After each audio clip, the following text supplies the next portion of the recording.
Welcome to WDWNT, Walt Disney World News Today. This is Tom Corliss with you, as always, here to share all the secrets directly from the mouth of me, the Pope of Disney Parks, Tom Corliss. That's right. Just so we're clear, I'm Tom Corliss. We're here for a very special episode where it's the first of many things that we're going to be trying. We're going to have the guy with the wizard hat next week, and also the person who seems to have like a mafia sort of organization. Anyway, they're next week. This week, I'm joined by Adam the Woo and Chris Provost. We are having a roundtable discussion at the roundtable in West Tustin Party Room. There's a little league team waiting. They look increasingly impatient. So let's get to it. Let's start with. I already got to the introductions. I want to share with the listeners or the viewers, and of course our live audience, some thoughts about. I think it'd be good if we share sort of some positive vibes with each other. I just want to say, Chris, I'm a big fan of your channel, Fresh Baked. I think it's fantastic that you go around and everybody yells Fresh Baked at you. I love when you get into details about how many seconds every brick on the ground, every second that each brick constitutes in line. I think that that's very important research. So thank you for being here today. Well, thanks, Tom. I'm Chris Provost, Provost Park Pass. I just want to say, Roundtable Pizza, the medieval themed pizza joint that proudly declares itself the last honest pizza, serving up a little bit of noble charm along the sauce and cheese. From the garlic parmesan twist to quality toppings, zesty red sauce with a punch, King Arthur's Supreme, and loyalty to a classic buffet setup. Roundtable Pizza may not have the size or polish of other pizza joints, but it's got heart, flavor, and garlic-infused power. Yeah, and that's the kind of detail that the viewers and listeners really appreciate from you. And then we have Adam the Woo here as well. Chris, do you want to share any positive observations about Adam's work? Adam, I love that you're adventurous. You go off the beaten path, and I love your exploration of lesser-known areas. That's great. And like, for example, did you know on Main Street, there are smells on Main Street? Well, they actually pump in smells. I did know that, actually. Thank you. They call them smellitizers. Right. Yeah. The smellitizers are, we all know a lot of things. We don't need to get into a pissing contest because I will win. Adam, welcome. Do you have any, actually both of you, do you have any positive feedback, thoughts about my content? Hey, thanks for inviting me. Yeah, fun fact, we don't have a Haunted Mansion holiday in Walt Disney World. Fun fact. Yeah. Well, I would say that probably makes it, some people's estimation, I would imagine that would make it some would say supreme. Yeah, it's probably the supreme attraction because of that. Yeah. Yeah. I want to get into it. That's actually a topic of discussion. The Nightmare Before Christmas overlay. I want to get talking about it. Is this overlay a part of the War on Christmas? I'll just go ahead and open it up to whoever has the first thoughts on that. You know what? No, go ahead, Adam. Chris. Okay, go ahead, Adam. No, Chris. Adam. I have thoughts too. I have a thought. Okay. Why did the ghost break up with their ghostly partner? Because the relationship was dead and they just couldn't move on. Thanks, Chris. Okay. Do you think this is part of the War on Christmas? Because a lot of the people over on my Facebook group seem to believe that it is they frequently say that they, and oddly, they is always capitalized, are waging a war on Christmas. I want to know. I think that separate. This attraction is separate from from the war on Christmas. There may or may not be a war on Christmas going on, but there is. Okay, sure, yeah. Well, but you know what? Haunted Mansion Holiday, it stands out in the park as it's a unique attraction. It's distinct from the traditional Christmas and Halloween offerings, and it's different from the other festive overlays. Like It's a Small World, like they've got their own thing, and the castle has its own decorations. I really don't get out to Disneyland that much, but you know what? Ultimately, this doesn't replace traditional Christmas experiences. According to my commenters, it definitely does replace traditional Christmas values. That kind of seems like I don't know. It seems like a West Coast thing, where here on the East Coast, we appeal to families. We want families to visit the things, and we want to have holiday alternatives for them. We want to have something that they can visit during the holidays. We don't have a Nightmare Before Christmas holiday overlay, and I think that's fine. I want to share a comment from Christmas. I want to share a comment from Mansion Maven 77. Honestly, if they're going to push Christmas earlier and earlier, why stop at September? Why not make it a year-round thing?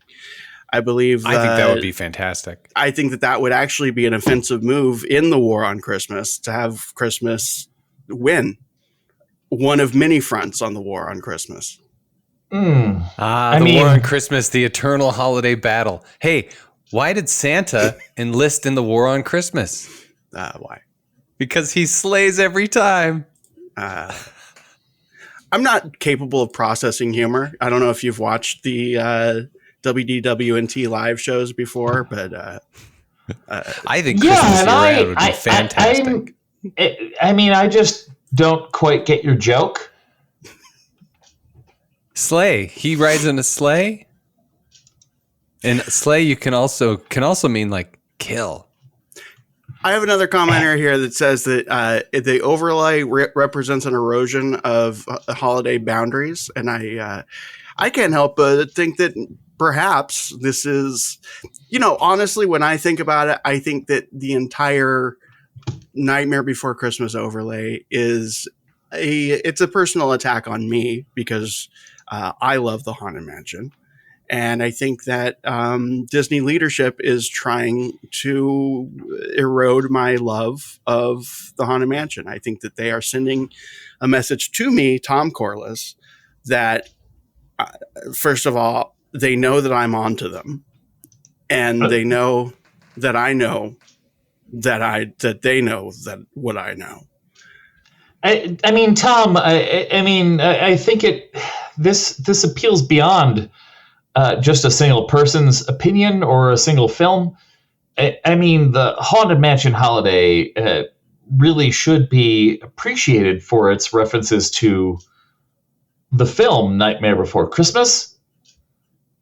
But it doesn't really reference to the film's actual plot, right? It's just an interpretation of the Haunted Mansion without. It's a Haunted Mansion thing, but it's not the same thing as what you're talking about. I don't think anybody's really looking at you. Well, I've never seen the movie that it's based on because I got a few minutes into it and it just scared me. So I had to turn it off. Too spooky for Tom. Yeah. I have some secrets revealed. How many? Wait. I have a little known fact about the Haunted Mansion holiday. Here's a fun fact about Haunted Mansion holiday. Did you know they do it every year? What? And since they started in 2001, the Imagineers have created a new custom gingerbread house for the ballroom scene. These gingerbread houses often are massive, over 500 pounds. That's impressive. I a lot of pounds. Of that. That's a lot of pounds. Let's move on to the next topic. And yes, they're made of real gingerbread. Hang on, Amanda fun and fact. I love Let's riding this ride. I would love to hear you two do a fun fact off. Next topic. Casey Corner napkins. We Casey's Corners napkins. They replace them with an inferior product. Do you agree with me that these napkins are cheap and soulless and they represent the existential rot in Disney leadership? Tom, Yes. If that's your name, right? Tom? Yes, I'm Tom Corliss. I want to make that very clear. I am Tom Corliss. Okay. A napkin's a damn napkin. But a napkin actually can mean so much more. Did you know that I actually, and this is a true fact, have a collection of used napkins from all of my trips to Walt Disney World, as well as Chris, do you have anything else to say about that, napkins? Because a napkin's a napkin, right? Well, I think you guys probably should know that I started my career in business. I was a businessman. I brought this chart and easel so I could explain to you. Oh, he's got the whiteboard. The value of a napkin. When you run a business, you need to look at all of your costs, from operations to paint to how much money you're making when people come into the park. If you make napkins that are unique for every single restaurant, and there are over 140 restaurants, you would have to have 140 different napkins. You'd have to pay for setup fees for each of the napkins and their font. So it's easier if you're running a mega corporation like the Walt Disney Parks and Resorts. Having one style of napkin is the most efficient way of doing it. May not be the way we like it, but it's the best way to save money. I think as an avid napkin collector, though, I get where you're going with this, but as an avid napkin collector, and so again, you collect napkins? Yeah, no, napkins. and napkins. You collect napkins. I really want to belabor this point because it's absolutely true. I do have a collection, yes, of napkins and wrapping paper that they have used for various Disney foods throughout the years. This is a real thing. How many more times can I say napkins? I actually have it. But Chris, I see your point, and I appreciate that you come from the world of business. I just feel like having a unique napkin design a unique design for the napkins. Thank you. In each location, you can just pay your employees less, and then you can offset the cost there. And I also can't help but wonder if napkins are capable of changing like this. Is anything stable in our reality? Disney napkins, a surprisingly fascinating niche. Here's some quirky facts about these unassuming yet oddly collectible park essentials. They have iconic designs.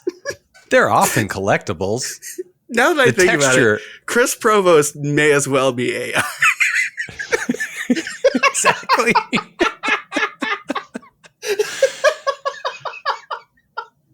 Very few people know this. It's a single-use mandate. It's a surprising efficiency move. Disney cast members are encouraged to hand out napkins sparingly, especially at quick service restaurants. There's a behind-the-scenes reason. It reduces both waste and cost. However, you can always ask for more if your Dole Whip gets out of hand. I often ask for more napkins when I need them. Just put a few extra napkins in your pocket. I'm sorry, you seem to have lost the hold that you had on that word before. Try again. Napkins. There we go. Napkins. Napkins. You know, here's some more secrets revealed about napkins. Disney occasionally hides little Easter eggs. Now, not real Easter eggs. No, they hide Easter eggs in there. They're too woke to celebrate the glory of Easter in their parks. Do they call it the spring rebirth furry mammal? What do they call it? Some holiday napkins feature tiny snowflakes or ornaments embedded into Mickey designs, while Halloween napkins might feature spooky hidden elements. Fans with keen eyes love spotting these details. So, I think at the root of this is a question that haunts me, I think, nightly, if not several times throughout the day. Are we all just How often are you disposable? haunted about this? I'm sorry? How often are you haunted? At least once a day. I wake up screaming, usually every night, with this thought: are we all just disposable, like napkins? I mean, I use napkins, but All right. Well, like I said, Tom, they're trying to save money. Yeah. But did you know? Because if they had to do special napkins for every restaurant, it would get way too expensive to go to Disney. Hey, by the way, have you noticed that Disney parks are over $100 to get in? Maybe now they can afford to buy Donald Duck some pants. I have a request. Chris, can you say the word video? Video? Thank you. And Adam, can you say napkins again? napkins. There we go. Thank you. Video napkins. Video. Yeah, video. Video napkins. Okay, moving on to the next topic. No offense, anybody. Except for another person. I'm Tom Corliss. Moving on to the next topic. We all know that Tom Sawyer's Island is being replaced by the Cars rides, also replacing Rivers of America. Do you both agree that this is vindication for when I was lost in the caves at the tender age of 8 years old? Tom, I don't know what happened when you were lost in the caves. It was But terrifying. I was screaming. Once again, I peed my pants. It kind of speaks to that Tom Sawyer Island wasn't that well attended. If you had screamed when there were a lot of people there, they would have found you. Right. And if Disney cared about me, or rather, if they were to use their obsession with me as a person to increase the staffing to prevent an 8-year-old myself, Tom Corliss, that's who I am, from getting lost in the caves, then that would have helped. Also, having given more staffing, the limited retail estate in the Magic Kingdom, turning this area into a Cars associated attraction sounds like a good idea. Oh, I agree. It is a good idea because it's vindication for the time that I was lost in the scary caves. Oh, so you were lost in the caves, and that justifies what now? Yes. Well, I predicted it back then that this would happen, that the Walt Disney Company would, feel the profound guilt that they should have felt at the time. And so I had a prophecy. The Cars Pixar franchise that was created specifically so that they could destroy the Rivers of America and Tom Sawyer's Island to atone for the time that they failed me, a young 8-year-old Tom Corliss, afraid. You wouldn't have bought the merchandise? Peed my pants. You would have bought the merchandise. I bought all the merchandise. I have it in my. I have a collection of all the merchandise. Tom, are you referring to the tunnels and caves that don't go anywhere? In my latest video, while Tom Sawyer's Island is all about exploration, some paths and caves are designed to loop around and end abruptly to heighten the sense of getting lost. The tunnel labyrinths are dead-end caves, and add a playful frustration embodying with chaotic energy of classic Disney storytelling. Some caves contain echo chambers and hidden effects that surprise guests when they least expect it. I do love echo chambers. However, the confusion and the nightmare, it was too much, and I'm glad they're going. But of course, before they go, compare it to the Disneyland. What's going on over there? Are they removing the whole thing? Well, no, because I was never lost in those caves, so they're keeping. Oh, okay. You didn't get lost in them, so they're.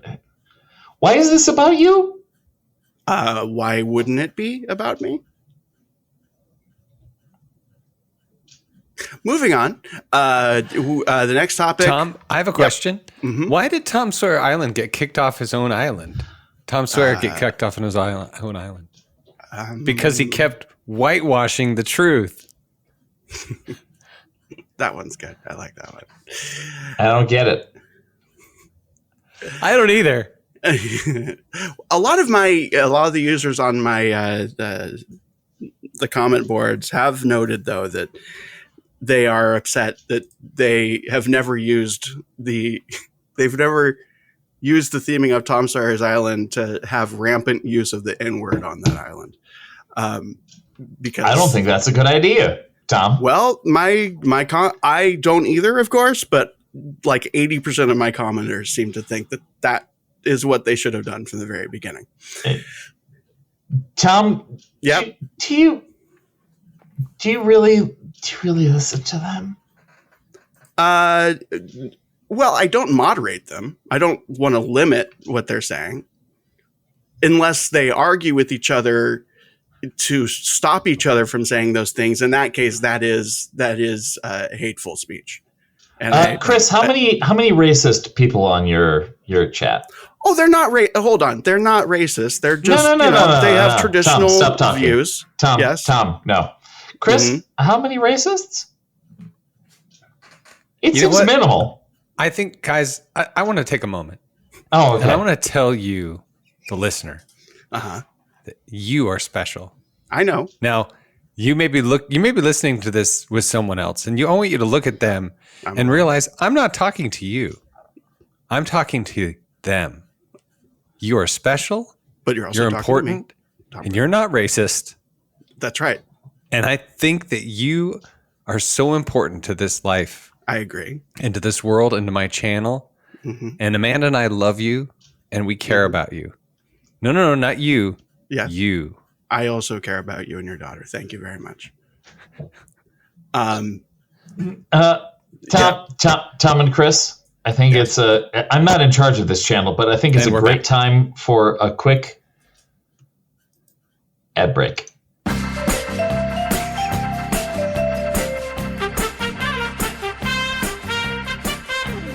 Don't forget to watch WDWNT Saturday Night Live crap.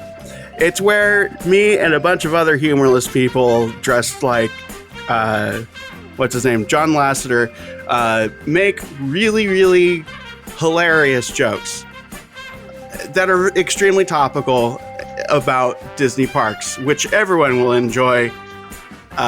There's no writer's room, which means the best comedy possible.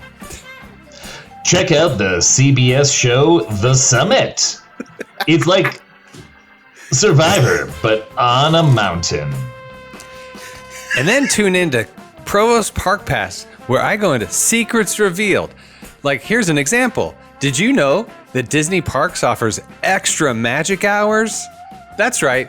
If you can't get enough of Disney fun during your stay at one of the parks, then you should consider taking advantage of their extra magic hours, and even the occasional extra magic hours. Disney World's website explains that guests of Disney Resort and hotels can spend extra time in one of the theme parks each day before it opens or after it closes. Those are the fun facts, secrets revealed, you can get from my next video at Provost Park Pass. I love that we all shared that ad break. Your attention, please. I was hoping to look for my code for Factor so that people can sign up and get me free. But oh well. It's WDWNT. Just put it into any code that you find. Corliss 69. Okay, so now we're back. It looks like the Little League team is getting increasingly impatient. Hey, Adam. Yeah. Oh, that's you. Adam. Which is the funniest Disney princess? I don't know. Which is Rapunzel. I don't know that I agree with that. You know, there is one Cinderella at the Magic Kingdom that has started to run when she sees me, and I don't know I don't know why. What do you mean one Cinderella? There is only one Cinderella. That's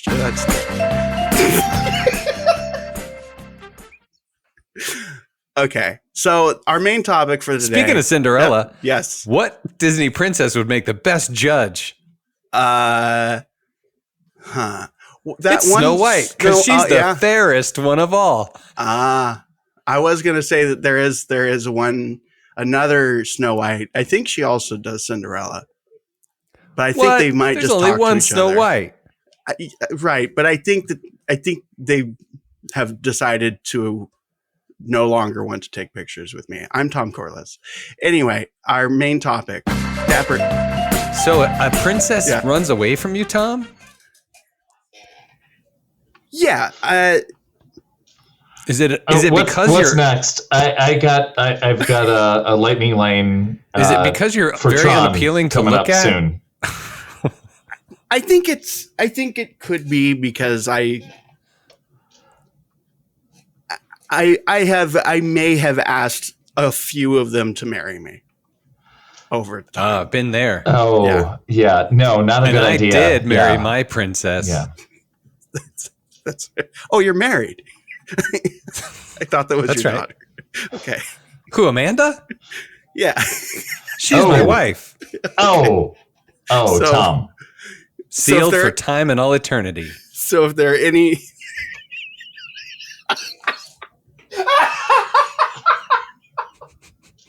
So if there are any podcasts who have made that joke, they should probably stop making that joke. We should stop making that joke. What joke are you talking about? I have a joke. Should. You guys want a joke? Good. Oh, good. What's Peter Pan's favorite place to eat? Let's see. The Neverland Ranch. Wendy's. Oh, of course. That's not Tom good. gets it. Tom gets it. Okay, I like you. I really enjoy your. And just so we're clear, Adam the Woo, you're on the Daily Woo, and Chris Provost, you are on Best Life and Beyond. Is that the? I'm Chris Provost from Provost Park Pass. Oh, in my okay. latest video, I go into some details that are some little known facts that you may not know. Some secrets revealed. Like, did you know that there are tunnels under Magic Kingdom at Disney World? I know That's a right. lot about tunnels. There are secret I'm Adam the tunnels. Woo, and I live in Celebration, and I have great respect for myself. What's that like? It's awesome. Let me tell you. Once again, I'm Tom Corliss. So our final topic is Dapper Day. So just to get the conversation started, is Dapper Day just gay days for straight people? It seems like Dapper Days started out. Fun fact: Dapper Days started out in 2011. Yeah. Justin Jorgensen was the fellow who really kind of kicked it off, and he wanted to create an occasion for Disney guests to step out in style. And really, all of this was an idea to get people to show up to the parks dressed like they were in that original intro to Disney World with Ronald Reagan, and looked like they were hanging out with Ronald Reagan. I think that was the initial point. Sounds like you've watched one of my Secrets Revealed videos. Was Ronald Reagan at the opening of Disney World? He sure not Disney World. No, Disneyland. No. Okay. Yeah, we've continued on the tradition at Walt Disney World, and Disneyland Paris has even done a few Dapper Days over Aren't the years. Aren't the French dapper by default, though? You know what? You would think so, but the French really prefer smoking and baguettes. Well, That I don't know if tracks you've with what I seen know about them. all of my videos on Provost Park Pass, but you know I love Dapper Day. I'm dapper every day. I'm dapper up top and I'm party on the bottom. That's true. Usually I wear shorts, but not too short because I don't want everybody to see my special underwear. I've met Chris in the parks, and he doesn't always wear shorts. Chris that long. Chris is indeed a bit of a fashion mullet. Party on the front, party on the top. Sorry, business on the top, and party on the bottom. That's right. Fashion mullet. All right. Well, yeah, but Dapper Days. Show up to the parks. It's not very specific. You could show up wearing a greaser outfit, or you could show up wearing an outfit from the 1920s. No one really cares. But we often have a conflagration in places where you can buy additional garb. I'm not sure what I'm saying right now. Mm-hmm. I'm looking at the Disneyland portion where you can go to the convention center. Right, and there's no special tickets. You could just it's just a fan event. You can just join it, shall you? Yeah. Shall you? Hey guys, shall you? Why did the Dapper Day? I should have said that earlier. That's fine. Hey, why did the Dapper Day guest get kicked out of the Haunted Mansion? Because they were overdressed to kill. You should be a writer. But at Disneyland, they usually have a place where you can buy additional clothing if you really want to. No. Yeah. You can. And they won't kick you out if you're not dressed like a fancy person. I think they should. But that's fine. I don't think so. I mean, no. It's not announced. And it's not an official event. It's just a fan thing. It's not. Now, this is also not cosplaying necessarily, although I'm sure there is some amount of that going on. It's bounding. It's Disney bounding. Is it, it's though? Fine. If you're not Disney dressed bounding, but it's fine. Are you? But does it count as bounding? It's 50s bounding. Yeah, I think it's opening day bounding. Just wear a tie, like Chris. just a tie, nothing else. No, you should wear more clothing than that. I'm sorry.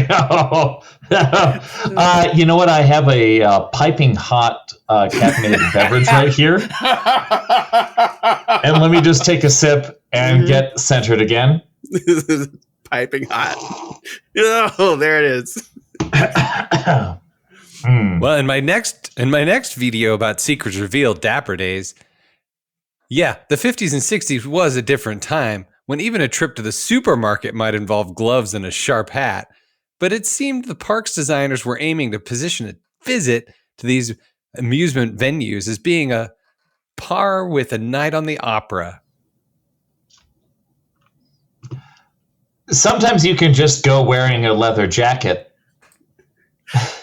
So I also think that possibly this is an organized event that is organized and designed specifically to confuse me and make me think that I am a time traveler. What do you think? I mean, it doesn't necessarily revolve around you, Tom. I mean, it does. It's something that it absolutely does. That's like one of Chris over there, one of his jokes. That's funny. Well, revolving carousel of progress. You know what? Most people like Dapper Days. They like to see people who are wearing something a little bit different, and I think they enjoy that. What do you think, Chris? Have you ever gone to the parks on Dapper Days? Every day for me is Dapper Day. Okay, that's fair.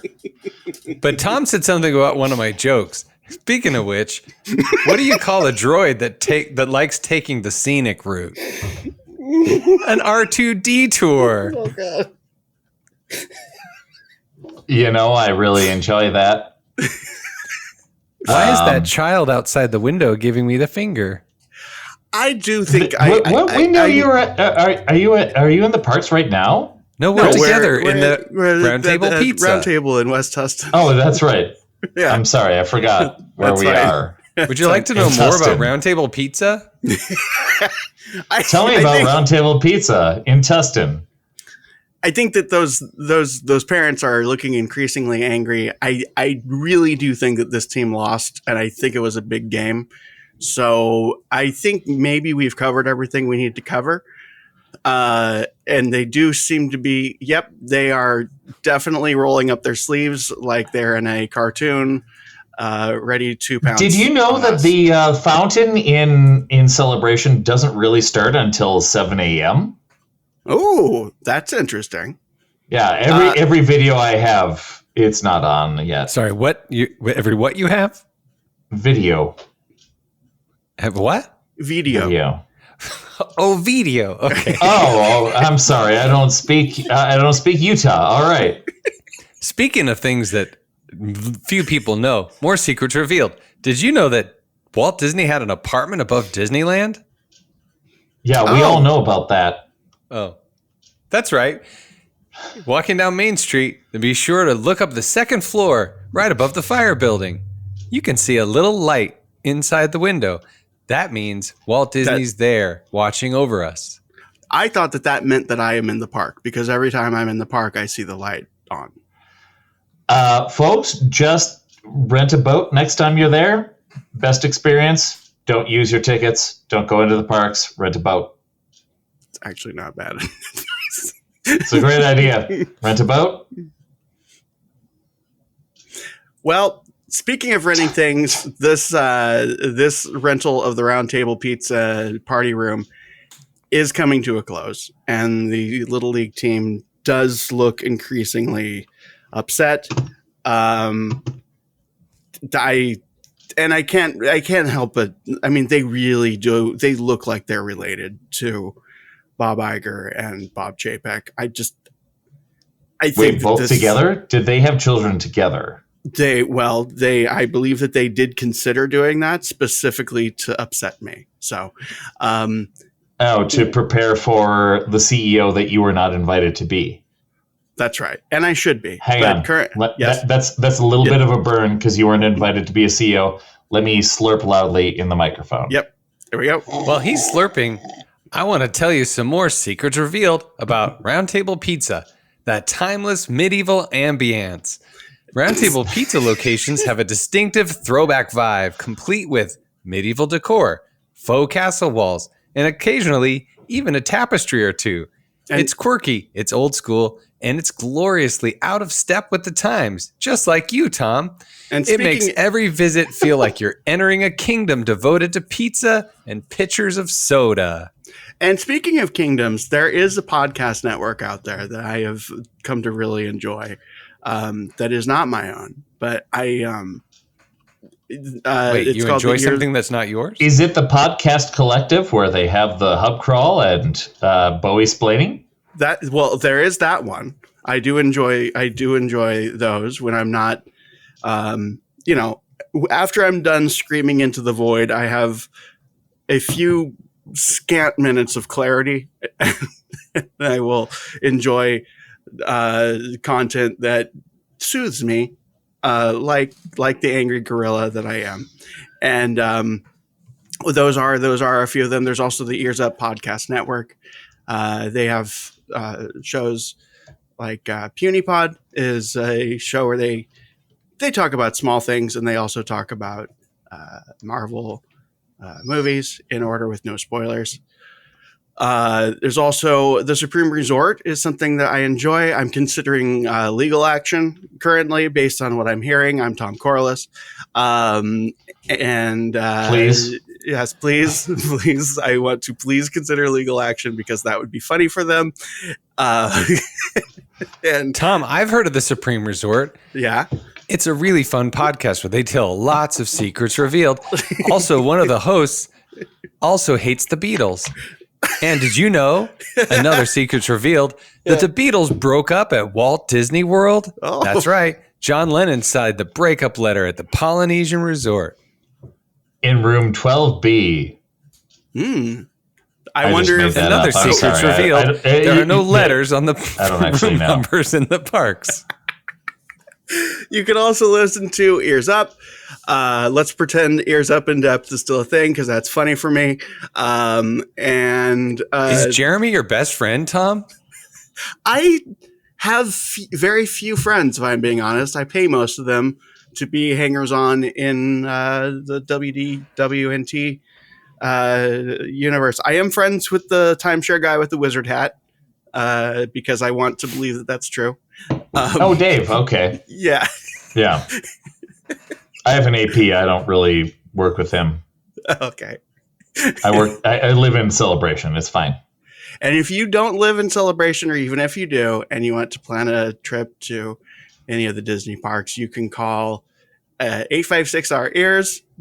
Press 1 if Chris is sexy, 2 if he's handsome. And you can also communicate with a concierge there who can plan your vacation. You can even plan a vacation to Disneyland Resort, Walt Disney World Resort, or Disneyland Paris. And you might see Chris or Adam in the parks. I rarely go anymore. I'm just here with my toys. Well, Tom, you definitely go when there's food involved. I don't know what you're implying. I generally like to send the weird guy with the cowboy hat out to cover that. I find him delightful. Some people say he's creepy. I don't. I think he's great. And also occasionally I will go to new things and talk about them with Assistant Tom, who I believe his name is Eric, and he will defer to my opinion, and I really enjoy that. It's very fun. Anyway. Hey, it's Eric. Yep. Yeah. That's me. Whoa. When did he get here? I've been sitting here all the time. I'm pressing the buttons. Ignore him. Do not look him in the eye, you two. Okay. Tom. Okay. I think I prefer Eric over Tom. Well, with that said, right, it's time for Eric to rise. There appears to be a fight breaking out amongst the dads in the Little League team. So we're gonna the staff has started to awkwardly pick up all of our pitchers of root beer, and even though they're full. And, did you know that when you're in Frontierland in Walt Disney World, most people don't really connect with the Western theme? It's probably better to replace that theme with a Cars themed experience. Okay. Did you know that Lightning McQueen's car number is 95? That represents the year that Pixar made its first fully animated computer video, and that was called Toy Story. That's a fun fact. Did you know? I recently got a Dole Whip, and I took out my my portable weight, my portable scale. And thank you. Yeah, and it was a half an ounce lighter than what I usually get from them. But for my time in business, I know it's probably best to start. Maybe Americans eat a little too much, and perhaps a little bit less, maybe a little less waste, and a little more money in Disney's pocket. Okay. I agree. So Chris is clearly a plant by the Disney Corporation, so let's cut off his mic. Adam, we live close by. I really wish you would reach out so we could, be best friends and hang out. Speaking Tom, of too much, thank you for inviting me. I never want to repeat this experience. Thank you. Speaking of too much Dole Whip, why did Tigger's head get stuck in the toilet? Because he was looking for poo. Okay. Daily Woo, the Daily Woo. Please watch. Don't listen to the others. All right. Well, this is a bonus episode, so we're sorry. And I'm Chris Provost from Provost. I'm definitely Park Pass. Tom Corliss. Did you know that there are Mickey Mouses hidden all over the parks?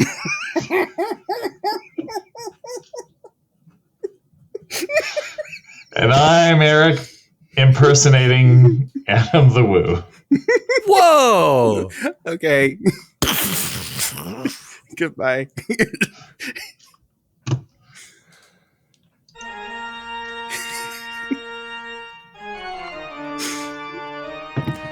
Hey, also, there are real bones in the Pirates of the Caribbean.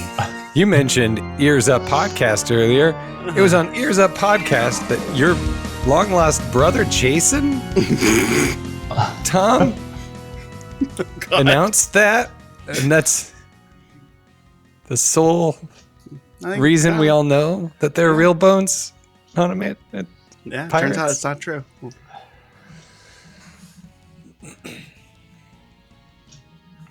Oh, aren't you going to say your cut? Here, I'll say your catchphrase for you. Fresh bake. The vlog is over. Secrets revealed. I hit record on my soundboard, but Now hey, we're recording. here we go. All right. So, The thing that confuses me about Dapper Days right. is that Let's be clear who you are right now. I am Rico. Eric. You're Eric, not from Eric Johnson. WDWNT, Jansen. but Eric Johnson from Supreme Resort. I'm Tom Yes, Corliss please. doing an impersonation of Dan And from the Supreme Resort. Ears up. Okay, great. And the one that you talk about, the round table one. You guys want a hot dog? Hub crawl. Hub crawl. Make And a hub hot crawl. dog. That's Eric. Yeah.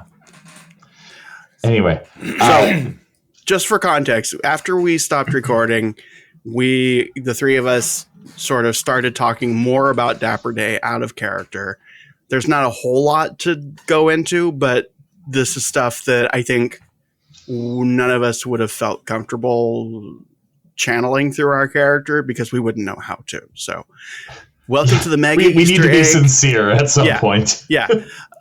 So Dan, specifically, because I didn't know what it was. I showed up one day at Disneyland, and it must have been one of the first, because I think the first one was in 2011. And this guy is a designer. His name is Justin Jorgensen. He's actually a former Imagineer. Oh, okay. And he did not know that. he founded the Dapper Day. He's a LA designer, moved from Fargo, North Dakota, excuse me. Fargo. He's like, I want to be able to just dress up and not everybody look at me. I like dressing up. I mean, Dan, I'm not proud of it, but I used to wear a sport coat and a banded colored shirt to Disneyland all the time. I liked want it. a sport jacket. Yeah. And so he just like, I want to do this. And the first one was at Disneyland. Now it's evolved. It's not just at the Disney parks, but it's kind of all over the place. It's Disney World now. It's Disneyland. And it's sort of, I think it's conceptually adjacent to the Mr. Toad The Toad-In petition. Yeah, the Toad-Ins, where it's like, Okay. here's this thing that wouldn't have possibly existed without social media and without just fans being weird, fun fans, you know? I don't personally, I keep coming back to this thing that I think I said one time on Dan Hates the Beatles, which is that hipsters ruin everything. And I can't just aesthetically, I think it's hard for me to not look at it through that lens. But like, I also completely own that this is me, you know, yucking someone else's yum on some level, you know?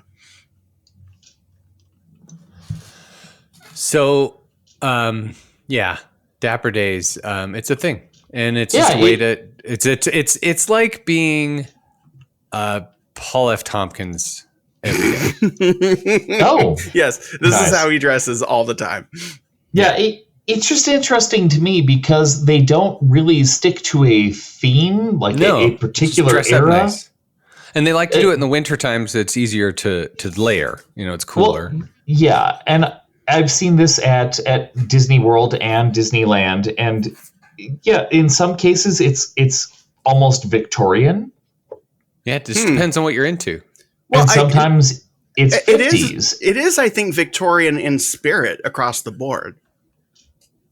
He says it's your chance to step out in style. That's what it's about. Right. I mean, in But yeah, concept, when- like not that everyone's dressed up in Victorian style. I just mean that the whole concept of it is very in the Victorian spirit of like, hey, I'm going to go all out with fancy. I'm just going to the market. Right. Right. I'm off to market. So, And you know, it does harken back to a time when, I mean, things were just better, right, guys? I mean, come on.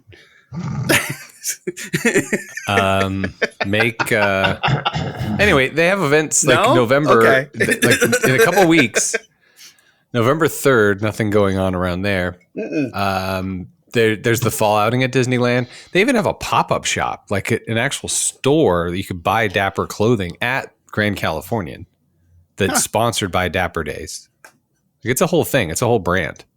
Huh. Yeah, that's what's interesting is the involvement of other areas. So getting the convention center involved and things like that. Like you can buy additional garments. You can look into something like this, but with it not being so well defined, what are you buying?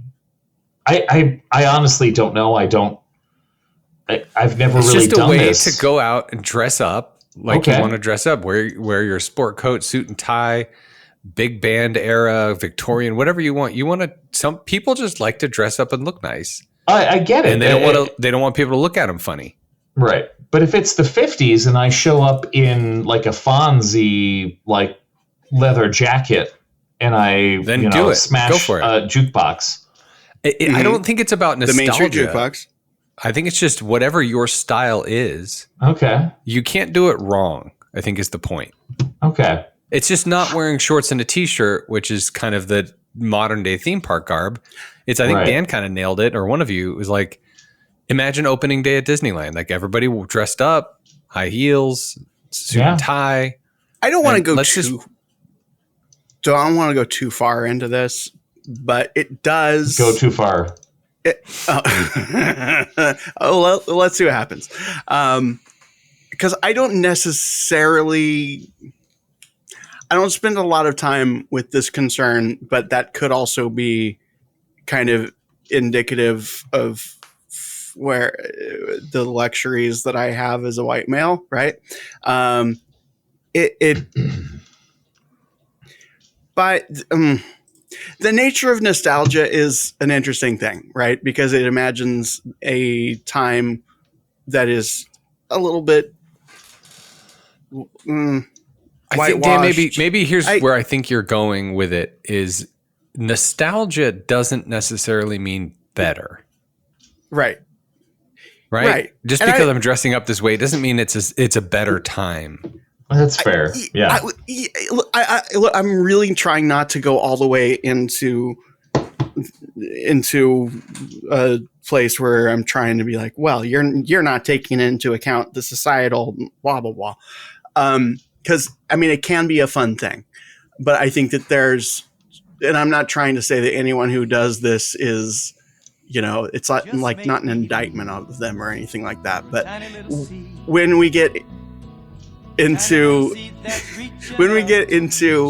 the idea of it being inclusive,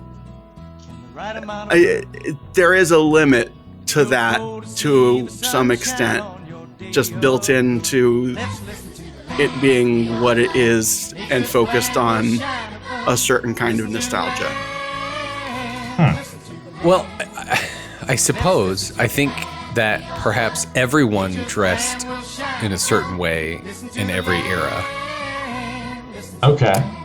Yeah, but does it feel limited to a certain race or class? I think by definition, in the 80s, it's limited we showed to a up certain at the class. parks wearing a banded T-shirt and the shortest shorts you've ever shorted. Right. Like Chris Provost. I think by by the way, those shorts not short enough. No. Again, I'm trying to not be that person while also introducing that person's argument, which I think has some validity to it. I agree with you. Yeah, which is by design, there are certain classes currently that may not be able to afford to play along, and maybe they want to, but that's fine. I'm just trying to make this the whole view a little bit more objective. And I don't know that the intent of it is no, God, no, not that at all. But it does have that effect, and again, not by intent, I guess it's one thing to say, hey, Dapper Days, it's fun when it's okay. I'm going to talk about this from my own personal experience. There was a time. I'm ready to do the same. So go for it. Currently, if I wanted to participate in Dapper Day at a level that I thought was adequate for myself, I would be able to do that. However, there was a time some, years ago, or maybe even a couple years ago, when I absolutely wouldn't be able to do that. And I would walk around and be like, oh, and again, it's nobody's obligated to include me. That's not what I'm getting at. It's just that if we're going to talk about this, there is another side to all of this.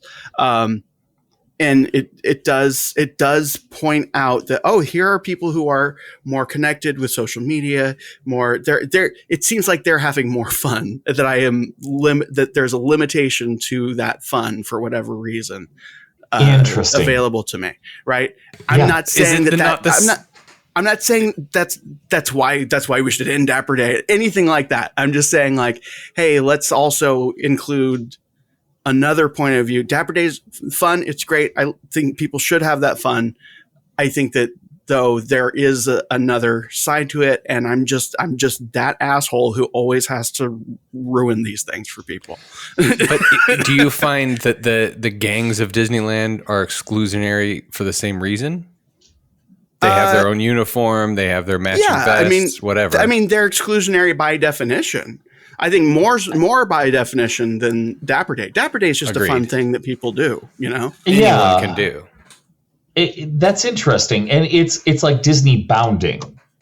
Yeah, how much it's more than, it's not as organized as the gangs, and it's not. It isn't even beholden to Dapper Days. It's, I'm going to show up wearing a yellow shirt and red shorts, and I'm going to pretend to be kind of Winnie the Pooh. Yeah, but I guess, really. I guess my point is, we live in this broken era of communication where I'm almost certain a lot of people listening to this part of it are like, oh, Dan's anti-Dapper Day or whatever. No, I don't think you are. That's not where I'm at. I'm just trying to say that, like, I guess it's another way to view it, and this isn't even a necessarily bad thing. But it is like social peacocking in a way, to be like, hey, I am able to do this. Okay, I don't think that that's the intent, but that is. Couldn't you go to a thrift store and just buy a bunch of stuff for really inexpensive and put it together and make your own little Dapper outfit? So True. There you go. This is what I did. I'm butting in here. Please. This is what I did at Hollywood Studios last week. Uh-huh. I wanted to Batu bound for the first time, and I've talked to Ryan. Shout out to RGH. I've talked to Ryan about this a bunch, and you mean the hotel room stealer? I gifted him that hotel room. I'm I'm happy that he has it. You can stay with them. No, I can add you to the reservation. Ooh, that would be awkward. Surprise. Hey, remember that game we played with the single rider? You could be single rider for the hotel room. By the way, here's Dan. We only Dan need one didn't bed. come with clothes. He's naked. Just wearing a tie because it's Dapper Day. Where is he wearing the tie? Use your imagination. Yeah. Anyway, I went to the parks for the first time in a bounding costume, and it was interesting because I got flagged at security, and because I'm wearing, basically, like, imagine Han Solo with, like, a belt and a bandolier, like, sort of thing. Nothing too big. Like, I just had a fake leather holster with no gun, anything like that. But still, I got flagged at security, and the security person said, "Oh, I bet you're used to this." Oh, like, that's interesting. Right. Like, and I'm like, yeah, it's fine. I have nothing on me. I'm just wearing fancy stuff. He's just wearing a bandolier, everybody. Right. Everybody else is walking in here, and their backpack is full of, squeeze pouches for their children. and my backpack has a battery for Recording charging my equipment. phone and my Magic Band Plus so that I can play the Bounty Hunter game. But in the parks, it was so interesting that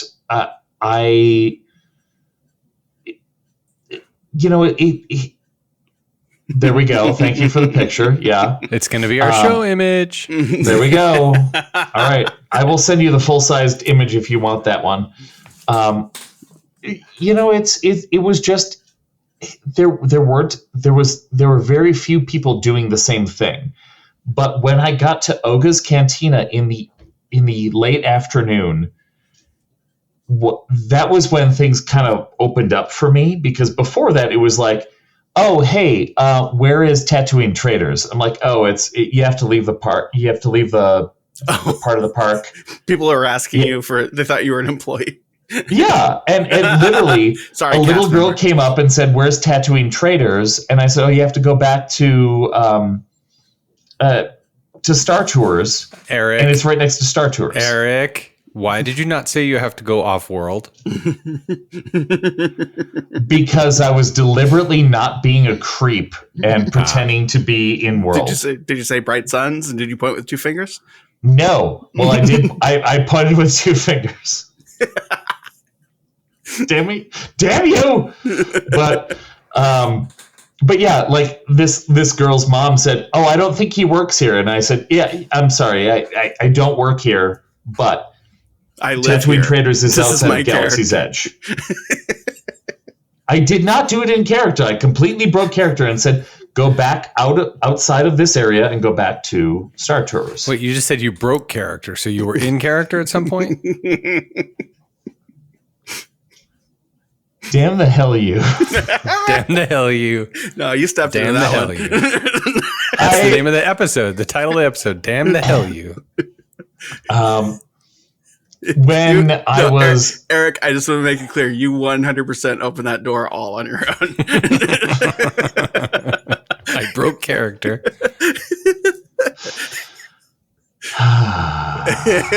So I think just a couple things. Provost Park Pass is a YouTube channel. Chris Provost is a lovely man, I'm sure. I personally am jealous of the man, because if I could get paid to do what he does, I would 100% do it. He has a lovely wife that for a long time I thought was his daughter, because they seem separate ages. Right. And May or may not be. So that joke is actually born from something, because I thought That's the right. same thing. Yes. So a lovely person, and quite frankly, I'm jealous. Although I do find that, and guys, just your input on this, when you have a channel, a YouTube channel that catches That makes some videos. kind of following, interest, or whatever, you're obligated to try to continue to increase your likes, subscribers, whatever, especially because it's your income. Right. So you have to put out content in order to maintain that level. If that's your exclusive income, you have to do that, right? So people choose to, maybe they get a little bit on the controversial side, or just do things clickbait, right? Right. So I see that I spend more time on YouTube than I care to. Chris Provost does not do that. He is always positive. He's always looking for something that is interesting. A lot of times it's for us, uber nerds, it's commonplace knowledge, but he does get into some deeper stuff. But what I've found as the channel continues to proceed, that like he went to Yellowstone with his family, and basically he walked by a sign. It was one of those signs about a thing, and he would regurgitate the sign as though it's this really cool fact that he's known about. And it's like, I guess you just got to get content, and your family's going on vacation. Why not? Right? Yeah. At some point, the well is like, the well is limited. It's not like they're building a new ride every 3 days or anything. See the Supreme Resort. Right. So then and then you've got WDWNT, which is, it's always going to have content as long as there's Disney news. Well, I think it's partially because he talks about every little stupid thing. Yeah, this week there's this new dessert, whatever, and it's just news, Disney news, right? They painted And the the rails at this place. Yeah, and there's an audience for it, clearly. Yeah. But the person who runs that channel is narcissistic to the core. And so for those of you listening who do not know who Tom Corliss is, just everything is about him.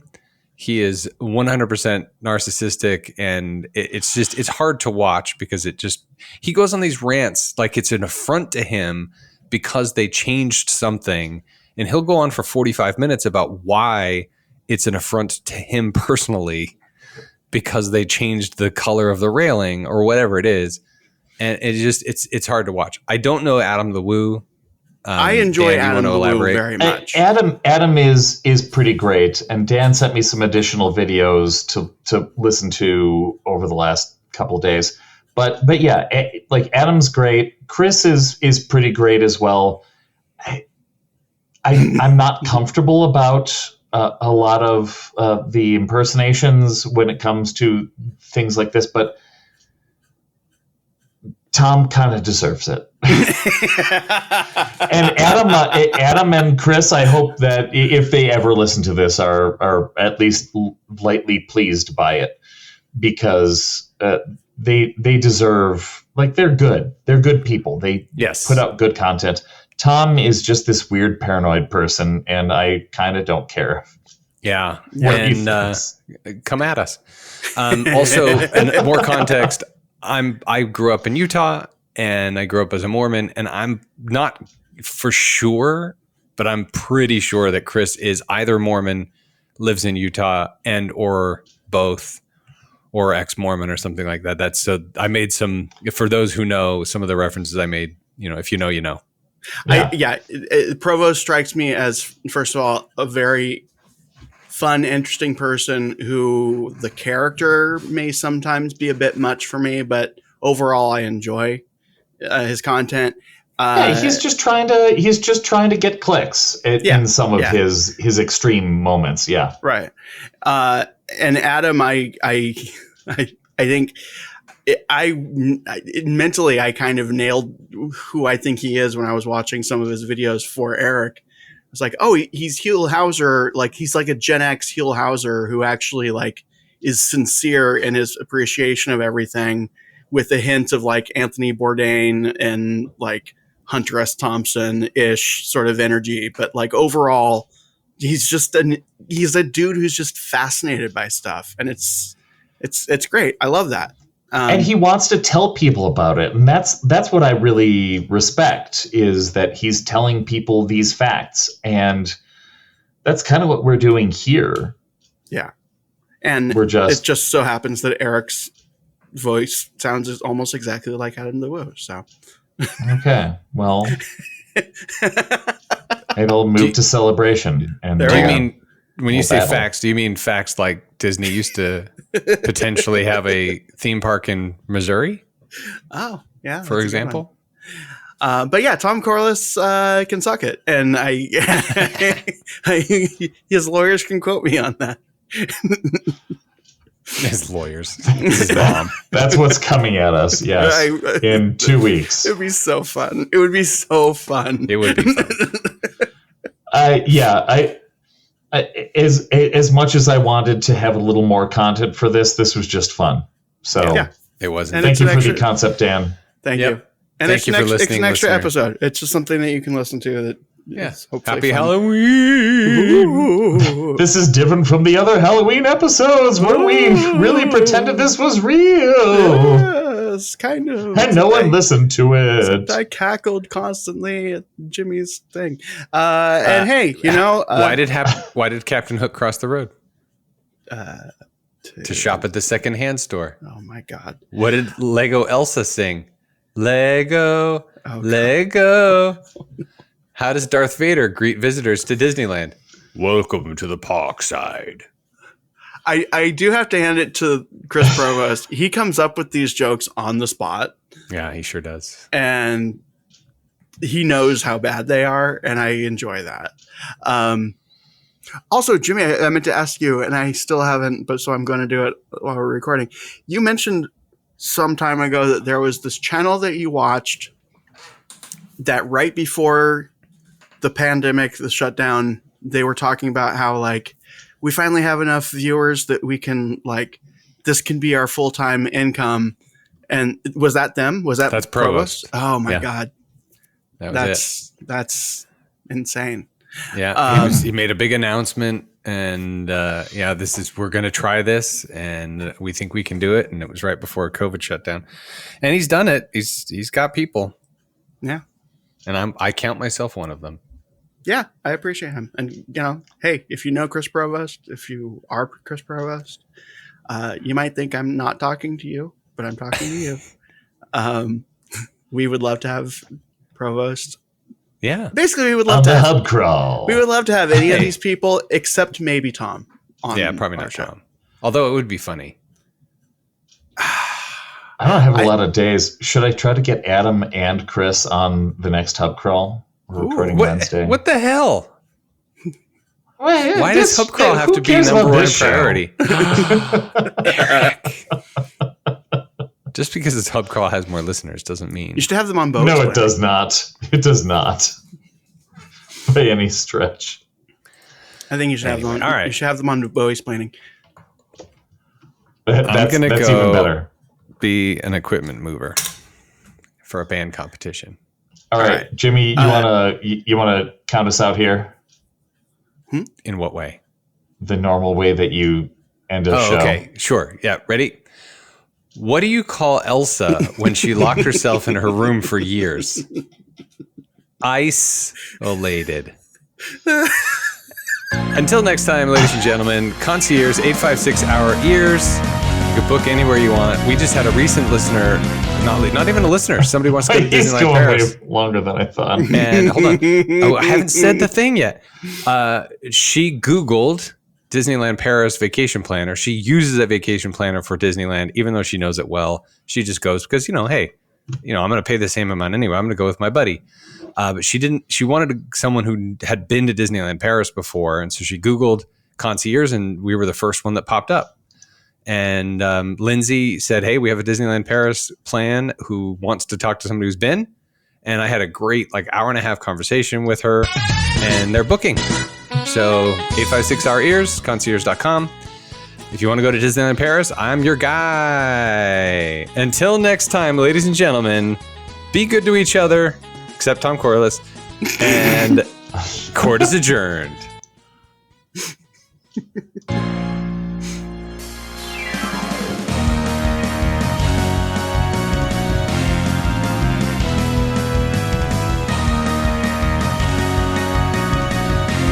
Why did Goofy stare at the label on the orange juice all day? Because the carton said, concentrate.